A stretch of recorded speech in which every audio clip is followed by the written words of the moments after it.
Hello friends, welcome to my YouTube channel different physics by Varun sir. सभी बच्चों का हमारे ऑनलाइन प्लेटफॉर्म में स्वागत है। बेटा, जैसा कि आप सभी लोग जान रहे हैं, आज हमारी एयरफोर्स सिलेक्शन की पीएसएल लिस्ट आ चुकी है।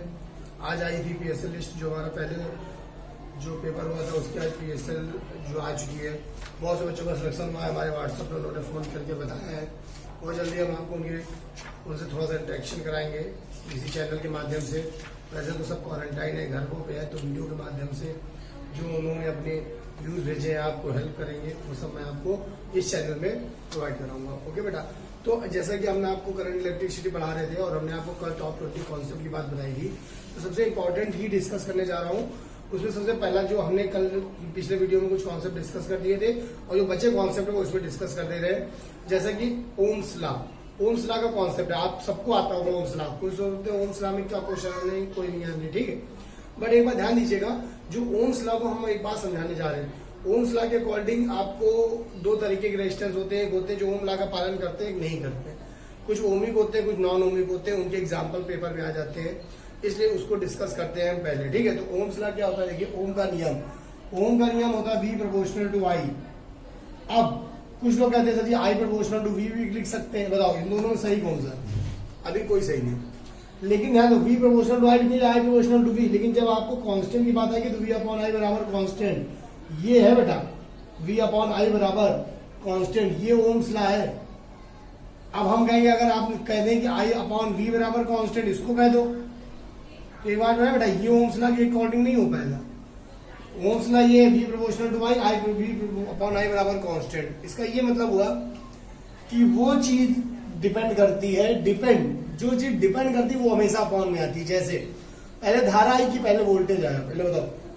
तो जब पहले बैटरी अप्लाई कर दोगे, प्लस माइनस अप्लाई हो जाएगा, बैटरी लगा दोगे, उसके बाद धारा आएगी। तो धारा डिपेंड कर रही है बैटरी पर, कितनी धारा आएगी लगाएगी बैटरी पर डिपेंड करती है।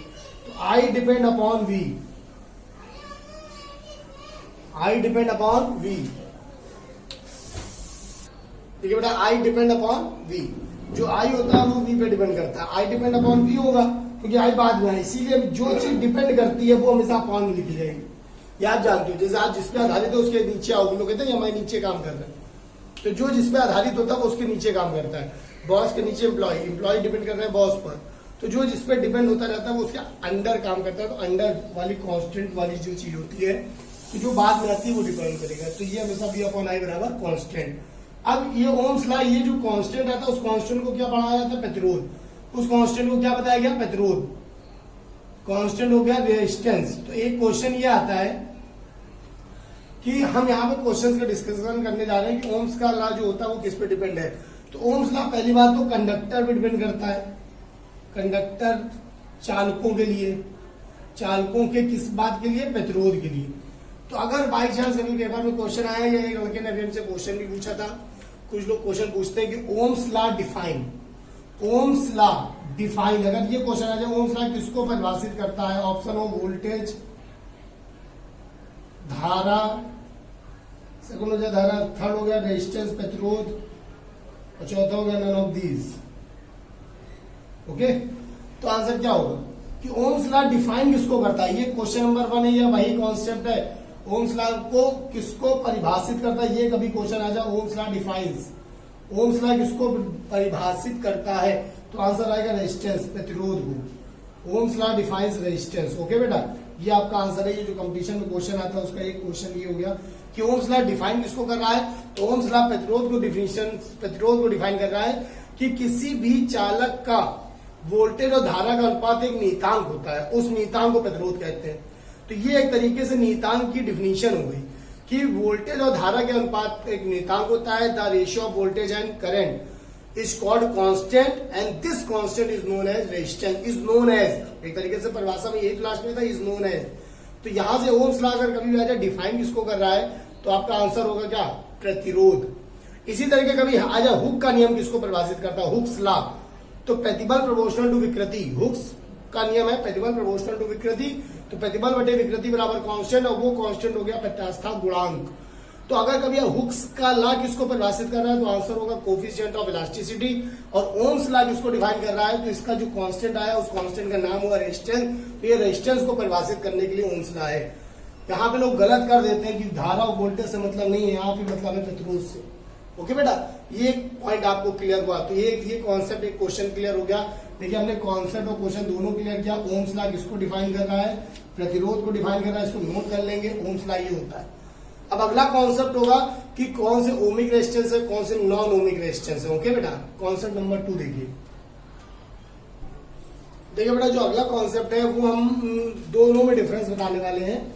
एक होता है ओमिक कंडक्टर्स, ओमिक सर्किट कह सकते हो, ओमिक सर्किट, और ये हो गया नॉन ओमिक सर्किट। तो अगर कभी क्वेश्चन आ जाए, इनसे क्वेश्चन आता है, इनके एग्जांपल से कौन से अनोमी परिपथ है, अनोमी परिपथ। तो ओमी परिपथ में क्वेश्चन आता है, उसको आप क्लियर कर ले। इसके लिए हम आपको बता रहे हैं अनोमी परिपथ क्या है और ओमी परिपथ क्या है। तो ओमी परिपथ से क्लियर हो रहा है। देखिए बेटा, ओमी परिपथ से सबसे पहला पॉइंट क्या होगा, follow Ohm's law. Ohm's law को फॉलो करते हैं, फॉलो ओम्स लॉ। इसमें लिखो does not follow ohms law, ये ओम्स के नियम का फॉलो नहीं करते। फॉलो ओम्स लॉ, ये V अपॉन आई बराबर कांस्टेंट का जो पार्ट है इसको फॉलो नहीं करते और ये V अपॉन आई बराबर कांस्टेंट पे डिपेंड करते हैं। ओके, तो ये ओम के नियम का पालन करते हैं। अब एग्जाम्पल, इसके एग्जाम्पल क्या, देखिए इसका एग्जाम्पल और इसका एग्जाम्पल आते हैं। जब आप इसके एग्जाम्पल की बात करोगे तो इसमें जितने भी तार वाले पार्ट होते हैं, चालक हो और तार के रूप में हो, चालक तार एक्चुअली कंडक्टर हो और वायर के फॉर्म में हो, जितने भी चालक तार होते हैं, चाहे वो किसी का भी हो, चालक तार हो, चाहे वो प्रतिरोध तार हो, चाहे वो प्रतिरोध तार हो, चाहे वो संयोजक तार हो। हमने इन दोनों का अब शुरू में current electricity part 1, current electricity नामक वीडियो में हमने प्रतिरोध वाले तारों में दोनों चीजें बताई थी। प्रतिरोध तार में चाहे वो हाई रेजिस्टेंस का हो, प्रतिरोध तार हाई रेजिस्टेंस का होता है, संयोजक तार कनेक्टिंग वायर लो रेजिस्टेंस के होते हैं। कनेक्टिंग वाले में लो रेजिस्टेंस होता है और जो हाई रेजिस्टेंस होते हैं वो प्रतिरोध तार होते हैं। प्रतिरोध तार के एग्जांपल होते हैं आपके नाइक्रोम, देखो ये नाइक्रोम वायर, टंगस्टन, ये अलग नाइक्रोम, टंगस्टन, ये सब। और संयोजक तार होंगे कॉपर वायर, एल्युमिनियम वायर, ये सब जो होते हैं, सिल्वर वायर, एजी वायर, ये सब तुम्हारे संयोजक तार होते हैं। लो रेजिस्टेंस होता है, धारा ज्यादा होती है। लेकिन ये सब, अगर ये कोई भी पूछा जाए, ये सब तुम्हारे आएंगे ओमी परिपथ, क्योंकि तार है। इनमें कुछ हाई रेजिस्टेंस को लो रेजिस्टेंस हो सकता है, लेकिन सब एग्जांपल होंगे ओमी परिपथ के। बट जब आते हैं नॉन ओमिक, जो ओमी नियम का पालन नहीं करते, वो कौन से होते हैं, which does not follow the Ohm's law, which does not follow the Ohm's law. देखिए जो ओम्स लॉ का पालन नहीं करते उनका एग्जांपल क्या है, देखिए जितने भी बल्ब वाला पार्ट है, टॉर्च का bulb, torch bulb, diode bulb, diode valve, diode जो होते हैं, जितने भी ट्रायोड होते हैं, ये देखिए ये भी इलेक्ट्रॉनिक डिवाइसेस में यूज होता है। ट्रायोड हो गए, ट्रांजिस्टर हो गए, पीएन डायोड हो गया, पीएन जंक्शन डायोड जो होते हैं वो हो गए। ये सब जो होते हैं नॉन ओमिक रेजिस्टेंस है। एग्जाम्पल ऑफ अनोमी परिपथ, ये ओम के नियम का पालन नहीं करते और ये सब अनोमी परिपथ है। बेटा एक बार ध्यान रखिए, मोस्ट इंपॉर्टेंट कॉन्सेप्ट है बेटा, एक बार ध्यान दीजिए। अगर पढ़ के नहीं गए और पेपर में क्वेश्चन आ गया तो भी भाई कंफ्यूज हो जाओगे, ये बात ध्यान रखिएगा। हम आपको बिल्कुल अच्छे तरीके से समझा रहे कि वायर वाला पार्ट जो हो गया वो सब ओमिक होगा और जितना भी वॉल वगैरह है, बल्ब वगैरह, वो सब एक तरीके से नॉन ओमिक हो जाता है। ओके बेटा, अब यहाँ पे अगर क्वेश्चन आता है कि ये तो ओम के नियम का पालन करते हैं, बट अगर यहां से ये क्वेश्चन आता है कि ये किन नियमों का पालन करते हैं, अगर ओमिक नॉन ओमी है, ओम के नियम का पालन नहीं करते, तो किस नियम का पालन करते हैं। तो जो भी चीज है जो ओम के नियम का पालन नहीं करती है, नॉन ओमिक जो होते हैं वो डिपेंड करते हैं चाइल्ड इक्वेशन पर, चाइल्ड समीकरण को फॉलो करते हैं, चाइल्ड इक्वेशन। और ये हम आपको मॉडर्न फिजिक्स में पढ़ाएंगे बेटा, जब हम इलेक्ट्रॉनिक्स पढ़ाएंगे, इलेक्ट्रॉनिक्स, तो उनमें डायोड ट्रायोड ये सब पढ़ाएंगे। तो हाँ, डायोड की चाइल्ड इक्वेशन अलग है, ट्रायोड की चाइल्ड इक्वेशन अलग है। चाइल्ड इक्वेशन सबकी एक ही नहीं होती है कि V अपॉन आई बराबर कांस्टेंट कोई इक्वेशन नहीं है, ये सब चाइल्ड इक्वेशन में फॉलो करते हैं। डायोड की अलग चाइल्ड इक्वेशन है, ट्रायोड की अलग चाइल्ड इक्वेशन है। ये इलेक्ट्रॉनिक डिवाइस जब हम पढ़ाएंगे, इलेक्ट्रॉनिक्स एक पढ़ाएंगे, मॉडर्न फिजिक्स में पार्ट है, उसमें हम ये डिस्कस करेंगे आगे।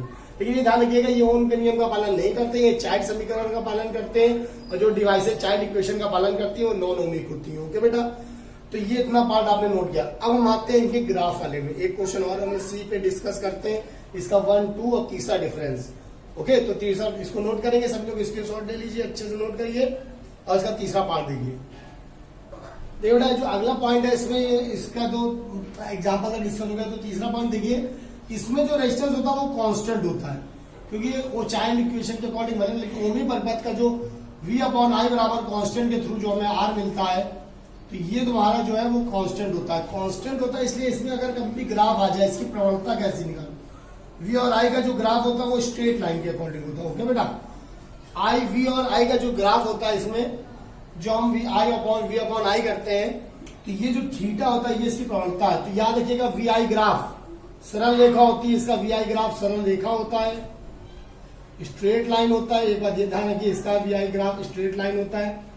और जिसको निकालने का तरीका अगर ग्राफ के अकॉर्डिंग tan थीटा बराबर आप करोगे तो आपका आ जाएगा okay V upon I। But यहां पर जो क्या होता है, जरा इसकी हम बात करते हैं, जब अनोमिक वाले की बात करते हैं, चाइल्ड इक्वेशन पे डिपेंड करता है, तो इसका R जो होता है वो चेंजेबल होता है, गत्यात्मक प्रतिरोध बोलते हैं इसको चेंजेबल रेजिस्टेंस या गत्यात्मक प्रतिरोध। गत्यात्मक प्रतिरोध के बारे में वो बात करता है, इसका कांस्टेंट नहीं होता, चेंजेबल रेजिस्टेंस होता है, परिवर्तित होता है, परिवर्तित होने वाला प्रतिरोध कहलाता है, जो चेंज होता है। चेंज होता है इसीलिए इसमें जब हम बात करें, इसके हम V अपॉन I की बात करते हैं, इसमें जब प्रवणता खींची जाती है V अपॉन I में, तो इस तरीके से बनती है।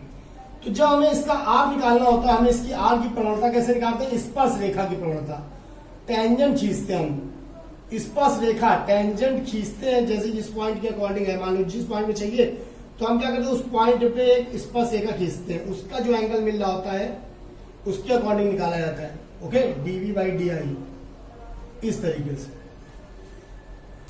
तो इसमें जब R निकालना होगा तो जिस पॉइंट, जैसे सपोज दैट यहां पे निकालना है, इस पॉइंट का हमको चाहिए, यहां पर इस पॉइंट A पॉइंट पे चाहिए, B पॉइंट पे चाहिए, तो ये इसकी स्पर्श रेखा होगी ऐसे, तो ये थीटा डैश। यहां पे निकालोगे तो अलग स्पर्श रेखा होगी, तो हर बिंदु का रेजिस्टेंस अलग अलग है। लेकिन यहां पर क्या, चाहे जहां निकालोगे रेजिस्टेंस कांस्टेंट आएगा। तो ये ओमिक और नॉन ओमिक का पार्ट हो गया। ओके बेटा, तो ये मोस्ट इंपॉर्टेंट था। अब हम आते हैं अगला कॉन्सेप्ट देखते हैं। अगले कॉन्सेप्ट में हम आपको बताएंगे, अगर आपको बहुत से तार दिए हों तो किसका ज्यादा रेजिस्टेंस होता है, किसकी चालकता ज्यादा होती है, इससे रिलेटेड होगा। तो नेक्स्ट क्वेश्चन देखते हैं, उसी से रिलेटेड कॉन्सेप्ट होगा। देखिए बेटा, ये मोस्ट इंपॉर्टेंट क्वेश्चन एक सामने हम आपको डिस्कस करने के लिए कॉन्सेप्ट आने के लिए इसको क्वेश्चन समझ लें, क्योंकि उसके बाद हमें ज्यादा क्लियर होगा। क्वेश्चन है, विच ऑफ दी निम्न में से कौन हैव लीस्ट रेजिस्टेंस, किसका प्रतिरोध सबसे कम होगा, लीस्ट रेजिस्टेंस चाहिए हमको। तो एक बात हमने आपको बताई थी, प्रतिरोध और चालकता उल्टा चलता, प्रतिरोध बराबर 1 अपॉन चालकता, resistance equal to 1 upon conductance. तो प्रतिरोध ज्यादा चालकता कम, ये हमने आपको करंट इलेक्ट्रिसिटी के पार्ट में पढ़ाया था। प्रतिरोध ज्यादा का मतलब हो गया चालकता मिनिमम होनी चाहिए, कंडक्टेंस मिनिमम, चालकता जो होगी वो कम होगी या मिनिमम होगी, हाई होगा तो ये मिनिमम होगी। ओके, ये मैक्सिमम तो ये मिनिमम, बस इसी के अकॉर्डिंग हमें एक प्रतिरोध सबसे कम चाहिए। तो प्रतिरोध सबसे कम मतलब चालकता सबसे ज्यादा, चालकता सबसे ज्यादा, बेस्ट कंडक्टर। इसका मतलब इस क्वेश्चन को दूसरे फॉर्म में समझे तो आपसे पूछा बेस्ट कंडक्टर क्या होगा, क्योंकि बेस्ट कंडक्टर होगा तभी R मिनिमम होगा। ये R मिनिमम का मतलब बेस्ट कंडक्टर पूछा गया है। कुछ लोग रट के जाते हैं कि सबसे अच्छा कंडक्टर कौन सा है, which have the best conductor. तो आंसर आपका आता है which have the best conductor, तो silver is the best conductor of heat and electricity. Silver हो गया बेस्ट कंडक्टर। ओके, तो इसका क्वेश्चन समझ रहे हैं आप, लीस्ट रेजिस्टेंस मतलब एक तरीके से बेस्ट कंडक्टर पूछा गया, तो आंसर हमारा क्या होगा, बेस्ट कंडक्टर। लीस्ट रेजिस्टेंस का मतलब बेस्ट कंडक्टर, R मिनिमम चाहिए, लीस्ट रेजिस्टेंस चाहिए, बेस्ट कंडक्टर का आंसर होगा सिल्वर। इस क्वेश्चन का आंसर सिल्वर हो जाएगा। ओके बेटा, हाई मिनिमम रेजिस्टेंस की बात थी, यही अगर कह देता हाई रेजिस्टेंस बताओ, हाई रेजिस्टेंस के अकॉर्डिंग जब बात की जाती है तो क्या हो जाता है, हाई रेजिस्टेंस हो जाता है आयरन। इसी क्वेश्चन का क्वेश्चन नंबर पार्ट 2, क्वेश्चन 2 इसी में आ जाए। अगर पूछा जाए हाई रेजिस्टेंस पूछ लिया जाता तो आ जाता कि बैड कंडक्टर। तो बैड कंडक्टर इनके अकॉर्डिंग, देखिए इनमें इसके अकॉर्डिंग हमारा बैड कंडक्टर हो जाता फिर आयरन। ओके बेटा, तो इस बात को समझिए, क्योंकि अगर इसका हम एक ऑर्डर बनाना है, इसको नोट करेंगे पहले, फिर हम अगला क्वेश्चन डिस्कस कर रहे हैं इन्हीं के अकॉर्डिंग, चालकता का बढ़ता क्रम और प्रतिरोध का बढ़ता क्रम। देखिए बेटा, आपके सामने कुछ हमने आपको वायर या रेजिस्टेंस के रूप में लिखा, सिल्वर, कॉपर, एल्यूमिनियम, आयरन। अगर हम इसमें कहें चालकों का बढ़ता क्रम क्या होगा, अगर हम ये उठाएं चालकों का बढ़ता क्रम, increasing order of conductor, conductor का मतलब हमें बेस्ट कंडक्टर चुनना है। चालकता बढ़नी है, चालकों का बढ़ता क्रम है, चालकता बढ़ानी है मतलब प्रतिरोध कम करना है। चालकों का बढ़ता क्रम, चालकों का बढ़ता क्रम माने होता है कि कम, सबसे कम चालक पहले। तो चालकों का जब बढ़ता क्रम करोगे तो बेस्ट कंडक्टर सबसे आगे आएगा, तो सिल्वर सबसे आगे हो गया। ओके, और ये हम अगर ऐसे लगाते चले जाए तो ये आपका हो गया प्रतिरोध का बढ़ता क्रम। ध्यान दो, इसको लिखेंगे प्रतिरोधों का बढ़ता क्रम, प्रतिरोधों का बढ़ता क्रम। ये आपके सामने लिखा है प्रतिरोध बढ़ रहा है, प्रतिरोधों का बढ़ता क्रम, इंक्रीजिंग ऑर्डर ऑफ रेजिस्टेंस। ये प्रतिरोधों का बढ़ता क्रम है, इंक्रीजिंग ऑर्डर ऑफ रेजिस्टेंस है। तो इसी का दूसरा तरीका कह सकते हो चालकों का घटता क्रम। ये चालकों का घटता क्रम है, नोट कर लो बेटा, क्वेश्चन बहुत ज्यादा आता है। इसको आप ये भी कह सकते हो डिक्रीजिंग ऑर्डर ऑफ कंडक्टिविटी या कंडक्टर। और इसका जस्ट उल्टा पूरा चालकों का बढ़ता क्रम बताओ, तो बढ़ता क्रम में आपको RFE पहले लिखना है, फिर उसका लिखना R एल्यूमिनियम, फिर R कॉपर, फिर RAG। मतलब बेस्ट कंडक्टर की बात आ रही है, बेस्ट कंडक्टर हो गया। RAG का मतलब आप बस इसमें R मत लगाना, R वरना लगाना सिल्वर बेस्ट, फिर कॉपर, फिर एल्यूमिनियम, फिर ये आयरन। तो अगर हम बात करें ये होगा बेस्ट कंडक्टर, बेस्ट कंडक्टर होगा तुम्हारा ये चालकों का बढ़ता क्रम है, silver is the best conductor, best conductor silver होगा। चांदी, चांदी जो है सबसे बेस्ट कंडक्टर होता है। अब हमने आपको एक बात बताई थी कि चालकता का मात्रक कभी आ जाए, यहां से एक चीज इंपॉर्टेंट, मोस्ट इंपॉर्टेंट और नोट कर लेना, ये सब चालकता का मात्रक, ये बहुत पूछा जाता है। SI यूनिट ऑफ कंडक्टेंस, तो SI यूनिट ऑफ कंडक्टेंस हमने पहले बताई थी और फिर बता दे रहे हैं, सीमेन होती है, ध्यान देना। या इसी को महो भी कहते हैं, MHO, इसी को ओम इनवर्स भी कहा जाता है। इसको जरूर नोट करेंगे, ये भी एक मोस्ट इंपॉर्टेंट क्वेश्चन है। यहाँ से करंट इलेक्ट्रिसिटी का है, कंडक्टर की अगर बात हो रही है तो यहाँ ये बात जान लेना मोस्ट इंपॉर्टेंट है। ओके बेटा, अब हम आगे आपको अगला कॉन्सेप्ट बताने जा रहे हैं कि सबसे इंपॉर्टेंट पार्ट चालक और अचालक का डिफरेंस क्या होता है। कभी भी हमको यहाँ कंफ्यूजन होती है। ओके, तो अगला जो इंपॉर्टेंट क्वेश्चन है वो बहुत इंपॉर्टेंट है, क्योंकि वहां से क्वेश्चन गलत होने के चांसेस रहते हैं। तो हमारे वो क्वेश्चन गलत ना हो इसके लिए हमें क्या करना है, जो हम बता रहे हैं उसके अकॉर्डिंग देखना है। ओके, तो बेटा अगला क्वेश्चन मोस्ट इंपॉर्टेंट है। जैसे क्वेश्चन कभी ये आया है कि ताप का प्रभाव, इफेक्ट ऑफ टेम्परेचर, तो बेटा इफेक्ट ऑफ टेम्परेचर हम गलत कर देते हैं। इफेक्ट ऑफ टेम्परेचर अगर आ जाए लेकिन चालक पर, ऑन कंडक्टर, ध्यान देना बस, ये बहुत माइनर डिफरेंस है अगर ये तुम नहीं समझे। चालकों पर, तो पहले तो कंडक्टर होते क्या है, कंडक्टर के कुछ पॉइंट है। All metals are good conductor, all metals are good conductor, सभी मेटल्स गुड कंडक्टर होते हैं। धातुएं जो होती हैं वो सबसे अच्छी चालक है। और ध्यान रखें कंडक्टर में मुक्त इलेक्ट्रॉन मैक्सिमम होते हैं, मुक्त इलेक्ट्रॉन, फ्री इलेक्ट्रॉन मैक्सिमम संख्या में पाए जाते हैं। Number of free electron maximum, free electron जो होते हैं वो अधिकतम होते हैं। फ्री इलेक्ट्रॉन की प्रेजेंस जरूरी है। तीसरा पॉइंट होता है जो हम बताने जा रहे हैं कि अगर हम बात करें कंडक्टर्स की तो लो रेजिस्टेंस होते हैं, लो रेजिस्टेंस होते हैं, निम्न प्रतिरोध होता है, ये हमने अभी डिस्कस किया। लेकिन जब हम ताप के बारे में बात करते हैं तो हम जो अब पॉइंट दिखा रहे हैं कि ताप बढ़ने पर, इसको बिल्कुल रट लो, ताप बढ़ने पर इस सेंटेंस को पूरा याद करिएगा, क्योंकि अगर एक बार पूरा याद करोगे तभी आपका आंसर सही होगा। ताप बढ़ने पर चालकों का प्रतिरोध बढ़ता है, इसको रटिए बिल्कुल 100% पूरा रटिएगा। परंतु अब आपको सभी यहां तक तो मैं आंसर मिल ही गया, ये आंसर आपको मिल गया, लेकिन हम इसको परंतु करके इसलिए लिखा रहे हैं, ये पूरा सेंटेंस एक बार रट गया तो कंफ्यूजन वहां नहीं रह जाएगी। ताप बढ़ने, इसको पूरा ही याद करना बेटा, ये याद है कि यहां से यहां तक याद करिएगा, जब याद करिए पूरा याद करिएगा। चालकों, ताप बढ़ाने पर चालकों का प्रतिरोध बढ़ता है, परंतु अर्धचालकों का घटता है। ये भी ध्यान रखो, अर्धचालकों का प्रतिरोध घटता है। इस सेंटेंस को याद करने से कभी गलत नहीं होता, दोनों क्वेश्चन हमें याद हो जाते हैं, चाहे वो चालक के लिए पूछे चाहे अर्धचालक। इससे कंफ्यूजन भी खत्म हो जाती है कि बार बार याद करोगे ताप बढ़ने पर चालकों का प्रतिरोध बढ़ेगा परंतु अर्धचालकों का प्रतिरोध घटेगा। When temperature increases, when temperature increases, okay, conductivity of या resistance of conductor increases, resistance of conductor increases, but resistance of semiconductor decreases। ये जरूर याद करना, बट सेमीकंडक्टर का डिक्रीज करता है, ये बात ध्यान रखिए। ओके बेटा, तो यही चीज अगर हम बात करें कंडक्टर के लिए फॉर्मूला जब लोगे तो RT बराबर R0 1 plus alpha into T लिया जाएगा, लेकिन यही फॉर्मूला जब सेमी कंडक्टर के लिए लिया जाता है तो माइनस के रूप में लिया जाता है, 1 minus alpha into T. Okay, उसके लिए 1 माइनस अल्फा, लेकिन इसके लिए तुम्हारा प्लस होता है, क्योंकि इसमें रजिस्टार बढ़ाने पे चालकों का प्रतिरोध बढ़ता है लेकिन अर्धचालकों का प्रतिरोध घटता है। अब यही क्वेश्चन घुमा देते हैं कि यही क्वेश्चन को चालकता के रूप में भी आ सकता है, तो इसको ये भी हम कह सकते हैं। अगला देखिए, इसी से रिलेटेड अगला, तो रटने का इंपॉर्टेंट है यहाँ पे, बस पहले इसको रटेंगे। ताप बढ़ाने पे चालकों का प्रतिरोध बढ़ता है परंतु अर्धचालकों का प्रतिरोध घटता है, चाहे से याद करो। या फिर दूसरा क्वेश्चन हम चालकता से रिलेटेड बना सकते हैं इसी क्वेश्चन को, तो चालकता वाले में कैसे क्वेश्चन आएगा वो देख लीजिए। देखिए बेटा, अगला क्वेश्चन ये कि ताप बढ़ाने पर अगर हम चालकता की बात करें, on the effect of conductance, तो चालकता बढ़ाने पर आपको याद करना है, ऐसे बोलना है 3-4 बार। एक बार जबान में याद होगा तो कभी गलत नहीं होगा, ये हम गारंटी ले रहे हैं। ऑप्शन से मत सही करिए, इसको रटिए बिल्कुल। ताप बढ़ाने पर चालकों की चालकता, अगर आप प्रतिरोध करके याद किए थे तो प्रतिरोध वाला अगर याद आ जाए तो उसका चालकता हमेशा उल्टी होती है, तो उल्टा करके करना, वो याद करो या ये याद करो। ताप बढ़ाने पे चालकों की चालकता घटती है, conductance of good conductor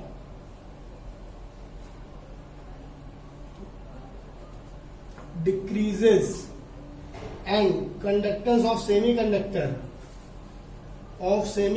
increases. ताप बढ़ाओगे तो इनकी चालकता बढ़ जाएगी, कंडक्टेंस ऑफ सेमीकंडक्टर इंक्रीजेस, अर्धचालकों की चालकता बढ़ती है, चालकता बढ़ती है। तो ये याद रखोगे तो देखो बेटा, इसका ये मतलब हो कि अगर हम सेमीकंडक्टर की बात करें, सेमीकंडक्टर के एग्जांपल हम ऐसे आगे डिस्कस करेंगे, लेकिन यहाँ बता दे रहे हैं कार्बन, जर्मेनियम, सिलिकॉन।